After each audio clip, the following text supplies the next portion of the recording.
your take on this, sir, especially the scale and magnitude of what Hindu students in the UK have been facing and how there's been very little action taken on the ground to prevent this from happening? The radicalization part was discussed in the UK Parliament just about, say, 2 months ago. There is a special study group which was constituted for the purpose, and the entire report was read in the Parliament. It has become a big problem, and you are getting any number of reports now from UK to suggest that most of the crimes, rapes are being committed by these radicalized Muslim youth. So, but remember one thing, that these are Pakistanis, and Pakistan was a British project. So they have been, quite indulgent towards Pakistan, and this is what has happened.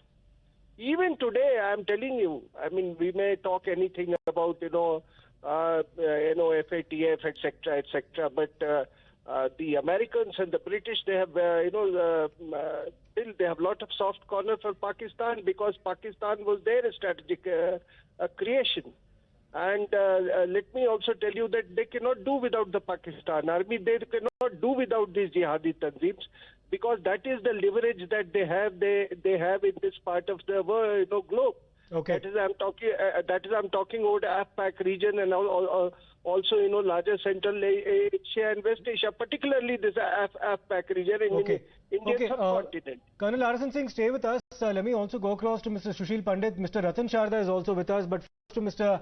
Sushil Pandit. Mr. Pandit, one damning statistic that this report actually puts out is that 51% of Hindu parents who've been surveyed say that their children have been at the receiving end of some kind of discrimination or Hinduphobia. However, only 1%, under 1% in fact, of the schools that have been surveyed have reported that there's been any anti-Hindu activity that's been brought to their notice or that they've acted on. So therefore, there clearly seems to be a conspiracy of silence here, where a lot of schools where this is actually happening have also not taken any action.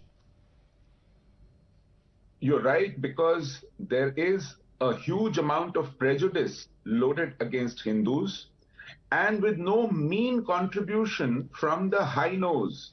HINOs are HINOs, Hindus in name only.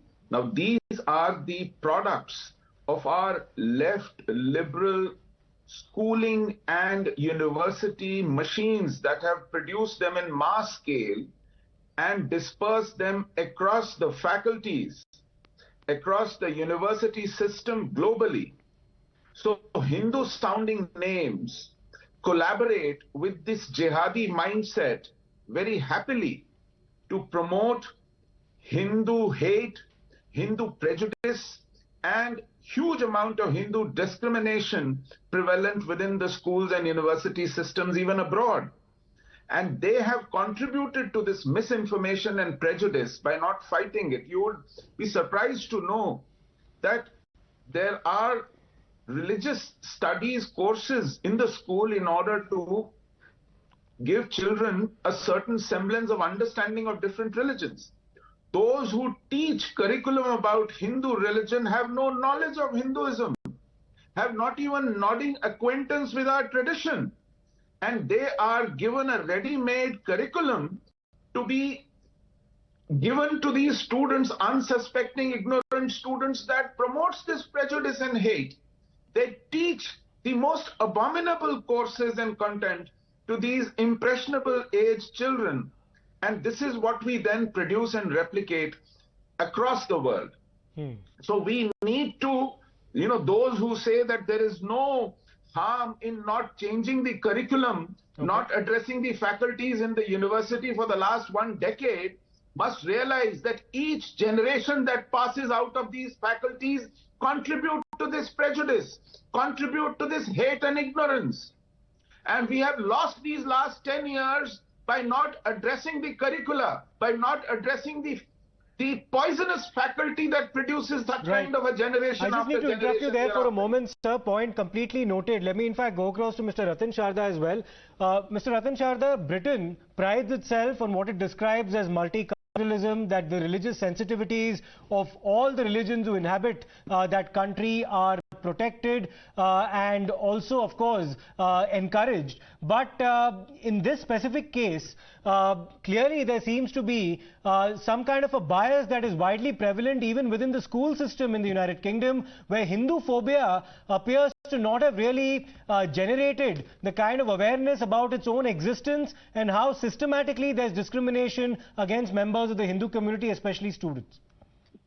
See, there are two sides to this bullying of the Hindu students that is happening. First of all, I must condemn it fully that this kind of bullying is something that we should not stand by any way, and the government must interfere.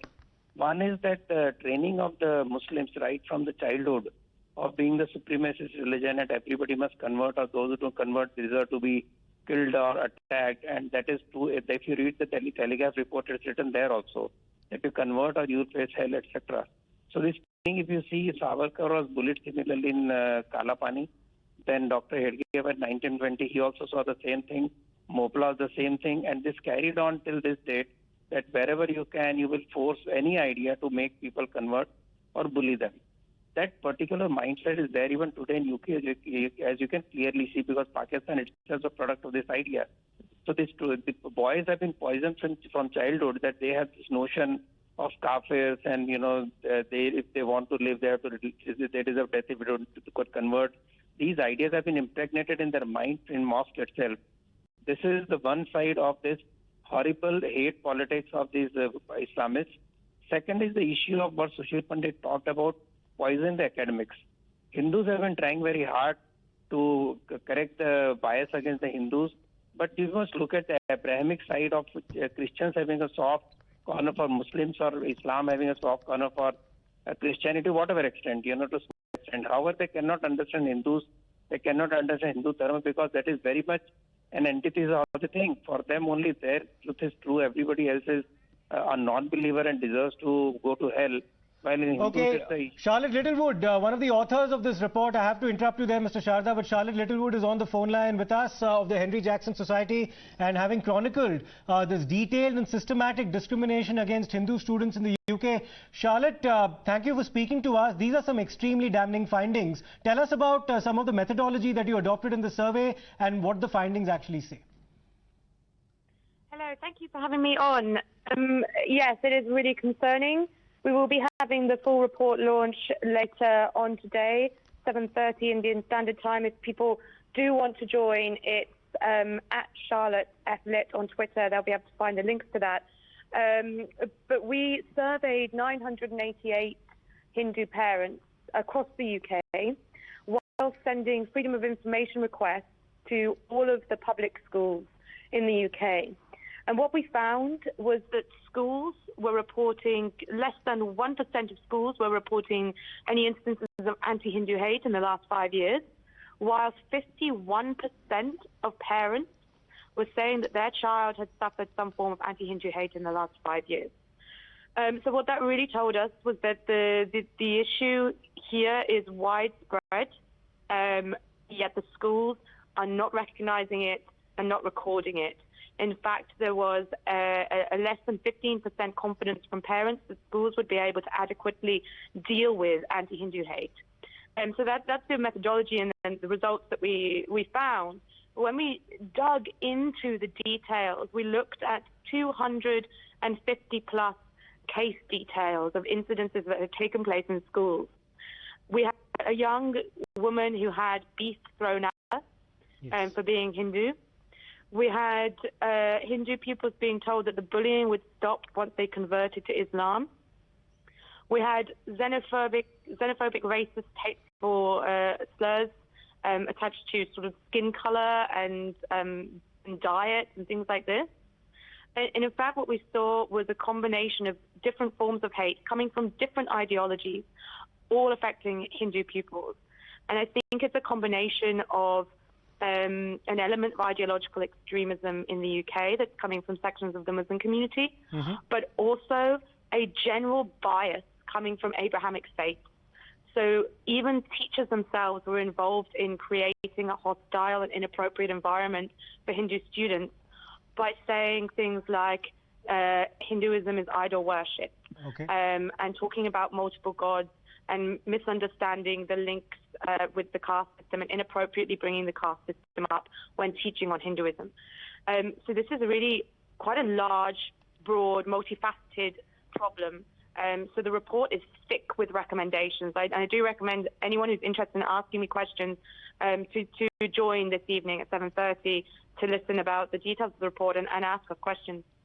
Yes, Charlotte, most definitely we will. In fact, another question I wanted to ask you was, you've mentioned the fact that under 1% of the schools that have been surveyed, and you've in fact looked at over 1,000 schools in the United Kingdom, have reported any anti-Hindu activity. But is there a discrepancy in approach, or double standards rather, when Muslim students or students of other faiths who are non-Hindus complain of discrimination? Have you seen discrimination there, where complaints by Hindu students are not taken on board, but complaints by students of other communities and other religions are? So there are other studies in the UK that have looked at other forms of racism. We actually did a study that looked at anti-Semitism last year, and we saw a 173% rise in anti-Semitic instances over 5 years. So schools were really reporting on anti-Semitism. It was sporadic. Some schools weren't, some schools were, and it looked like there was no consistency in the approach. But there was definitely a general ability to understand and report on that. So to see this with this study and see the number of parents that say there's an issue says to me that there really is a lack of understanding as to what anti-Hindu hate looks like. It may also be an issue of Hindu pupils not going to their teachers with an issue.